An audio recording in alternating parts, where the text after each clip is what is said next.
ও ভাই দাঁড়াও দাঁড়াও, আপনার লেবু কত করে? আমার লেবু খুব ভালো, 10 টাকায় 10 পিস লেবু। দিন তো ভাই 10 টাকার লেবু। এই নিন 10 টাকার লেবু। ভাই আপনি তো বলেছিলেন 10 টাকায় 10 পিস লেবু, কিন্তু 10 টাকায় একটি লেবু দিয়েছেন কেন? আরে মশাই, সন্ধ্যের কি কোনো অস্তিত্ব আছে? 10 টাকায় একটা লেবু নেওয়ার আছে, নাও, না হলে মার খেয়ে বাড়ি যাবে। আপনি কি আমাকে মারবেন? দেখুন লোক ডাকবো। ডাকো ডাকো। ও ভাই মৌলানা স্যার একটু আসুন।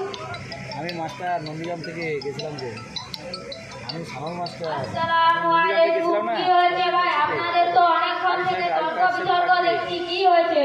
ওয়ালাইকুম আসসালাম। লেবুওয়ালা ভাই বলেছিলেন 10 টাকায় 10 পিস লেবু, কিন্তু 10 টাকায় একটি লেবু দিয়েছেন। আমার মারার হুমকি দিচ্ছে, বলছে নেওয়ার আছে নাও, নাহলে মার খেয়ে বাড়ি যাবে। এই বিচার আপনি করুন। আচ্ছা ভাই, লেবুওয়ালা আপনার নাম কি? আমার নাম আব্দুল্লাহ। মাশাআল্লাহ, আপনার নাম তো